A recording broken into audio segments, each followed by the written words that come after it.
John chapter 2, verse 13. Jesus clears the temple courts. This is when he goes in and overturns the tables of the money changers. I love the book of John. When it was almost time for the Jewish Passover, now this is supposed to be a holy time, Jesus went up to Jerusalem. In the temple courts, he found people selling cattle, sheep, and doves, and others sitting at tables exchanging money. Okay, listen. So the temple back then, they had a court around it too, see? It's not like church today where you just have a parking lot outside, but I'll get to that in a minute. Because churches today are so guilty of this right here. So Jesus was, you go into the temple. Now this is a Jewish temple, and outside they have walls and courts, and there's a lot of room in there, and I don't know, there might be trees and flowers, and I mean there's enough room in there to have a small flea market. So inside there, people were selling, small animals for the sacrifice. You had to come, the Passover, you had to come and sacrifice a dove or a pigeon or whatever. And they were selling them inside the temple courts. And there were also money changers in there.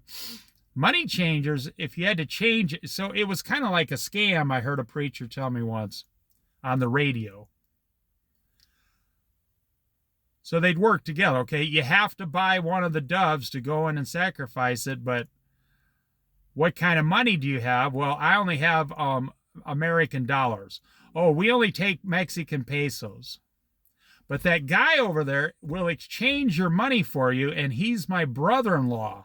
Wink, wink. Most people never think about these things. So you got to go over to the money changer, and that guy charges 10% on the dollar, 10 cents on the dollar. So they say, well, I need to change, $100. He's like, okay, you give me 100 American, I'll give you $90 in pesos. And then you go back over to the guy with selling the sacrifice doves, and that guy charges you, overcharges you for the dove. That's how they make their money. Now, here's what made Jesus angry. They were doing this on sacred ground. Now, I can prove this. When Moses went up the mountain, God said, take off your sandals, for you are standing on holy ground. In other words, wherever the presence of God was, the ground immediately becomes holy, and he didn't even, now sandals back then were made out of rawhide cow stuff, Take that filthy dead animal flesh off, you're on holy ground. So when you walk into the temple court, just from the outside, you're not even inside the temple yet. You're on holy ground. I mean, you don't think that about your church. You think, well, we got the 7-Eleven, then down the street, then the parking lot, then we go into the bathroom, then we go into the room with the donuts and coffee. Then we got the hangout room. Then we got the pews we sit in. We got to start behaving ourselves then. But then behind the preacher is the holy place. That's not true. The whole place is holy, because if God sanctions your church, even the parking lot is holy. And people just don't think about it. Well, I'll tell you what, if your church is not holy, then maybe God's not inside there, and you better think about that. Now listen. So they're out there. So about churches today, you drive by a church. I know churches that have yearly flea markets in them, their parking lots, and inside the building. I'm not making this up. And they think to themselves, well, we're raising money for the church, but we're also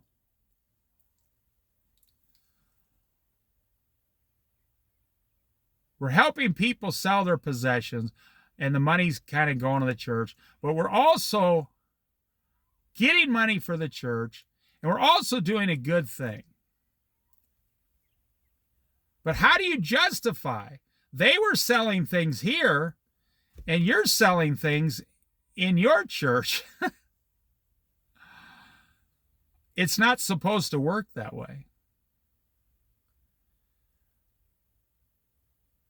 Or you got like churches who do Halloween so they can get little kids to go to church for the first time. No, now all you do is the car drives by in the parking lot and you hand them a bag of candy and cookies and Jesus literature, and you think you're doing God's work. You know, I could go off on this right now. You'd be surprised. About 80% of the things churches do today aren't from the things Jesus told us to do. Jesus told us, you know, it's in the Bible that you're really only supposed to give Christian money to other Christians. Now, this is a controversy in today's society. Boy, oh boy. Do you know you're really only supposed to be giving church money to the church things? You're not supposed to go around and give away the church money to non-believers and alcoholics and drug addicts and people living in ditches. You're not supposed to do it.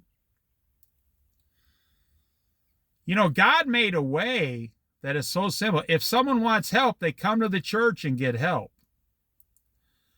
We are not, you know, you're not, this is what the government does. You got one guy working, and you're all in this, you know, category. They take your money and give it to people who don't work. Okay, now this is just my opinion. You have all these believers who gave their hard-earned money, their tithes to God, and you got a bad church that takes that money and gives it to non-believers.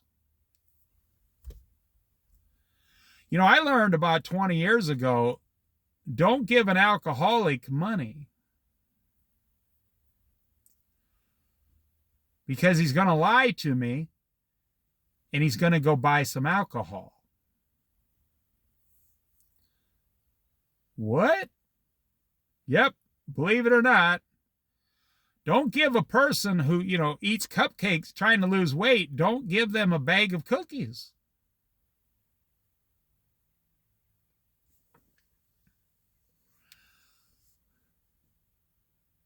So it just makes common sense to me. Why would you take good Christian money that's been sanctified by God and go give it to people who, and I'm not talking about preaching the word of God. I'm not talking about using it for Bibles and stuff. No. I'm not talking about that. I'm talking about churches just give out straight out cash to people who are drunk and hate God and don't believe in God, and they just help them keep getting drunk all the time. They say, well, you know, it's like homosexuality is not supposed to be in the church anywhere.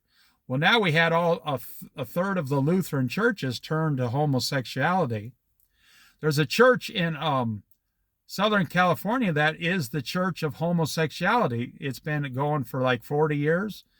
They just celebrated their anniversary, and the people that founded it are still alive, and they're still homosexual. They say, we are homosexuals for Jesus Christ. And they preach it every single day of the week. So you would say, well, no, that's not what the Bible teaches. Right. Well, the Bible also teaches, don't sell things in the church, and don't rip people off in the church. Don't change money in the church. Don't have a flea market in the church, and then go down and give all that money that church members give to non-believers who hate Jesus, who are going to use the money to get drunk. It makes perfect common sense to me, but I don't know, about 30% of the churches today don't agree with that.